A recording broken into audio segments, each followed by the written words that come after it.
좋아요, 구독. 네, 마켓 리더들과 함께 시장의 이슈 체크해보는 이슈 칼럼 시간입니다. 자, 미국의 1월 CPI 발표 이후에 이 글로벌 증시 변동성이 좀 확대되고 있는 상황인데요.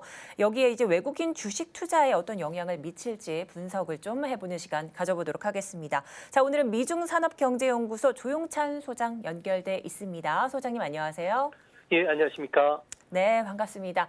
자, 이제 미국의 1월 소비자 물가 지수가 시장 예상치를 조금 상회하면서 6.4%로 발표가 됐습니다. 자, 이렇게 된다면요, 5월 금리 인상 확률을 얼마나 높아졌을까요? 네, 현재 CME 패드워치에 따르면 5월 달 금리 인상 확률은 69%까지 올라왔는데요. 문제는 5월이 아니라 6월도 금리 인상될 가능성을 높게 보기 시작했다는 겁니다. 무려 43% 정도 예상치가 나오고 있는데요. 시장은 이미 6월 달 금리 인상도 주가에 반영하고 있다는 겁니다. 이번에 그 연준 같은 경우가 놀랐던 것은 임금 인상이 시차를 두고서 서비스 물가에 고스란히 영향을 주기 시작하는데 앞으로 이 영향이 더 커진다는 건데요. 이를 잘 보여주는 게 고용 비용 지수를 보면 알 수가 있습니다.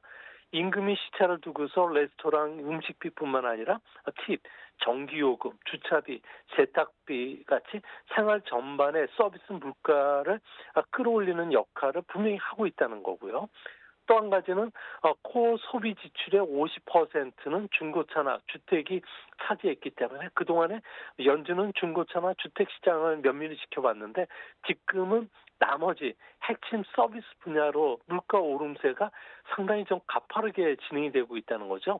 이 때문에 연내 2% 물가 수준으로 떨어질 것을 언제 갈지 확신할 수 없는 상태이기 때문에 연내 금리 인하로 돌아서는 것보다는 내년 상반기쯤 금리 인하로 시장이 보고 있는 듯한 그런 모습입니다.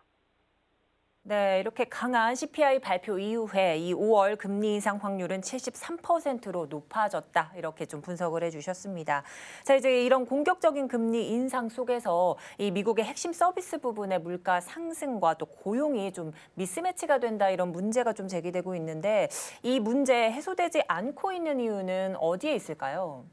네, 현재 미국 같은 경우에는 그 서비스 분야를 대표하는 헬스케어나 수성, 레이저, 외식, 숙박, 금융보험, 통신업종 같은 경우는 심각한 인력난에 봉착하고 있는데요. 이 때문에 노동 수급 압박 정도는 코로나 전보다도 2배 이상 지금 높아져 있는 상황입니다. 노동과 관련된 공급 측면을 살펴보면요. 코로나 이후에 시니어 계층이죠. 55세 이상은 조기 퇴직들을 했고 시장에 참여가 지금 덜 되고 있고요. 또 이민 감소로 인해서 3D 업종에 종사하는 사람이 상당히 부족한 상황입니다. 여기에 실적 악화로 기술 업종의 인력 감축은 계속되는데 클라우드나 빅데이터, AI와 관련된 전문 인력 부분에서는 숙련 인력이 부족하기 때문에 이런 기술 분야의 미스매칭 문제가 계속 임금 상승 압력으로 작용하고 있다는 겁니다. 근데 반면에 수요 측면에서 보면요. 새해 들어서 임금 상승에 힘입어서 개인 소비가 상품보다는 숙박이나 음식 그리고 오락 쪽으로 많이 서비스 분야로 이동을 하고 있기 때문에 앞으로 그 금리 인상은 쉽게 그 전개되기가 좀 어려운 상황으로 보여집니다. 네, 이렇게 해서 조금 전에 이제 미국의 오락가 외식 또 숙박업종 경기 회복세 좀 말씀해 주셨는데 이로 인해서 물가 상승 압력이 계속될 것이다. 이렇게 좀 분석을 해 주셨습니다. 실제 미국 상황은 좀 어떨까요? 네, 지금 미국의 주요 대도시들 보면요. 교통 이용자들이 급증을 하고 있고요. 거리도 활기를 뒤찾고 있는데요. 최근 뉴욕 맨하탄 같은 경우에는 평소 170만 명 사람들이 항상 모이고 흩어지고 하는데 수많은 고층 빌딩뿐만 아니라 레스토랑, 관광 명소에서는 행인들 간의 신체 접촉이 아주 흔하게 일어난다고 합니다.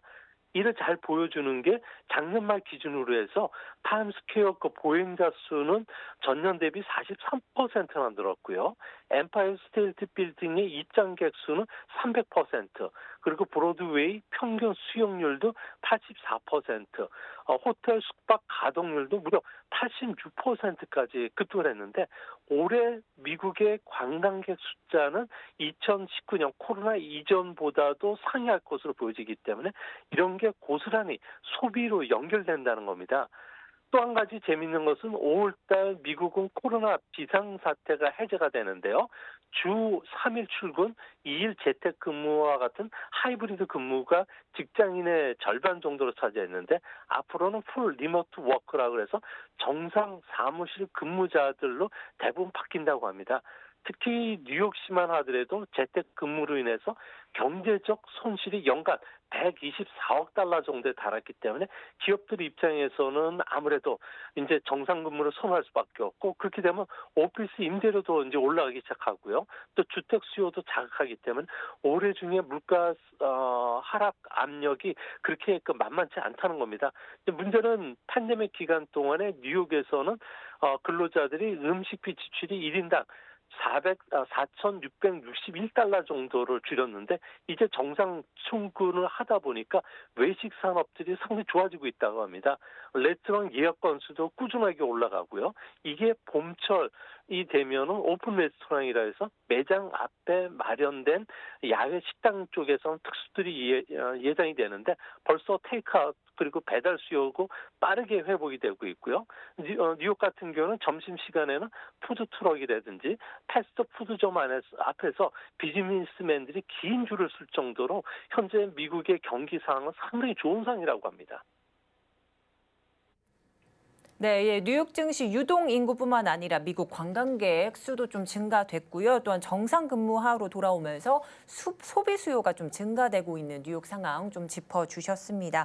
자, 이렇게 해서 미국 소식에 이어서 중국 소식도 좀 알아보도록 하겠습니다. 중국도 제로 코로나 정책 종료로 경기 회복세가 다시 가시화되고 있습니다. 이 때문에 물가 상승 압력을 좀 받고 있다고 하는데 어떤 상황일까요? 네, 중국 같은 경우는 1월 제조업뿐만 아니라 비제조업 PMI 지수가 모두 50선을 회복을 했고요. 이뿐만 아니라 어제 발표되는 70개 도시의 신규 주택 가격 같은 경우가 하락보다는 상승 도시가 더 많아지고 있습니다. 주택 경기도 이제 회복세로 완전히 돌아섰는데요.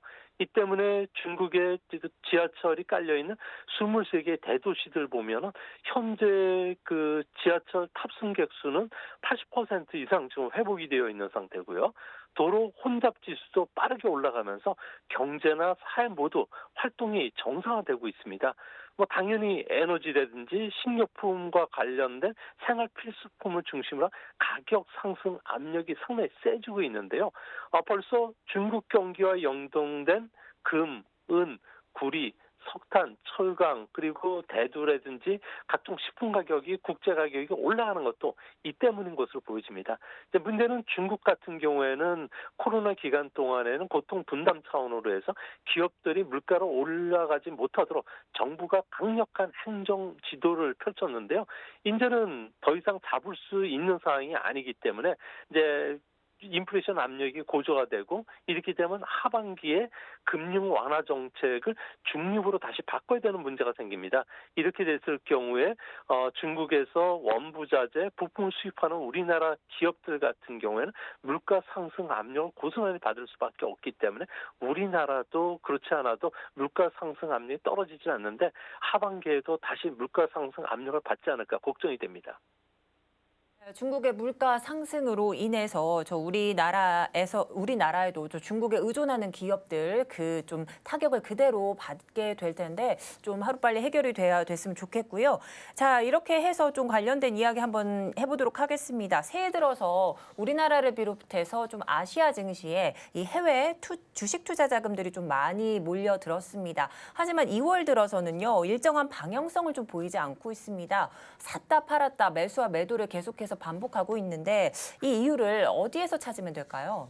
네, 아무래도 전 세계 자금 흐름의 키를 잡고 있는 것은 미국의 주식형 펀드인데요. 주간 신규 자금을 보면은 1월 말서부터는 유럽 쪽으로 모든 자금들이 집중이 되고 있습니다. 우리나라를 비롯한 아시아 증시의 자금 유입 속도가 뚝뚝 떨어지고 있는데요. 아무래도 미국이 금리 인하가 2024년 이후에나 진행된다는 점, 또 제조업 관련 지표들이 여전히 부진하기 때문에 세계 공장 역할을 해주고 있는 대만이나 우리나라 그리고 중국 같은 쪽으로는 아무래도 자산 배분이 뒤처질 수밖에 없고요. 유럽이 최근 들어서 각광을 받는 것을 보면은 우크라이나 전쟁 이후에 천연가스 가격과 유럽의 주가는 아주 매우 강한 역의 상관관계를 보여왔는데 최근에 유럽의 그 천연가스가 가격이 떨어지고 고공했던 그 물가 행진들이 이제 서서히 이제 떨어질 신호를 보이자 아무래도 금리 인하 기대감이 살아나면서 시장 심리를 나타내는 주가 수익 비율이 상승한 게 아무래도 미국이나 아시아 증시보다 유럽 증시의 주식 시장이 아웃퍼폼했던 주요 원인이 됐던 것으로 보여집니다. 네, 이렇게 아시아로 유입되는 해외 투자 자금들이 좀 주춤하는 상황은 유럽의 경기와 주가 또 천연가스 가격과 좀 밀접돼 있다. 이렇게 분석을 해주신 것 같습니다. 자, 이제 유럽 주가 상승 부분도 한번 보도록 하겠습니다. 미국처럼요, 이 물가 하락에 따른 조기 금리 인하 기대감이 좀 이유로 꼽힌다면 실적 회복 없는 주가 상승은 곧 조정을 맞게 될 수도 있겠다. 이런 우려감이 있을 텐데요. 어떤 의견이 있으실지 궁금합니다. 네, 아무래도 지금 현재 그 유럽의 천연가스 가격 같은 경우에는 선물 시장이 경기가 좋아지니까 현재는 50유로대까지 떨어졌지만 연말에는 70유로대까지 올라갈 수 있다고 합니다. 이 때문에 유럽은 코스트 푸시 인플레이션이 하반기에는 다시 강화될 수밖에 없는데요. 특히 최근 들어와서 노조 주도로 임금 인상 압력을 받고 있기 때문에 아무래도 우크라이나 전쟁 이전으로는 물가가 떨어지진 않을 것으로 보여집니다. 이렇게 되면 유럽의 경기 둔화로 인해서 EPS는 한 10% 정도 감소할 수 있고요. 또 주가 수익 비율이 현재 13배인데 11배 정도까지 떨어진다면 유럽의 주가는 최대 20%까지 떨어질 수밖에 없습니다. 이렇게 되면 최근에 우리나라나 미국 증시보다 더 빠른 속도로 보였던 유럽 증시가 이제 조정에 들어갈 가능성이 크고요. 또 상품 가격까지 상승한다면 외국인들 같은 경우에는 앞으로 우리나라 증시로 2분기 이후에는 다시 순매수가 유입될 가능성이 있다는 점에서 국내 증시도 다시 한번 싸게 살 수 있는 매수 기회가 찾아올 것으로 보여지고요. 또 외국인들이 지금 당장 우리나라보다는 유럽 증시로 간다는 측면에서는 현재 주가 상승이 계속 이어지기는 우리나라도 힘들지 않을까 이렇게 보여집니다. 좋아요, 구독!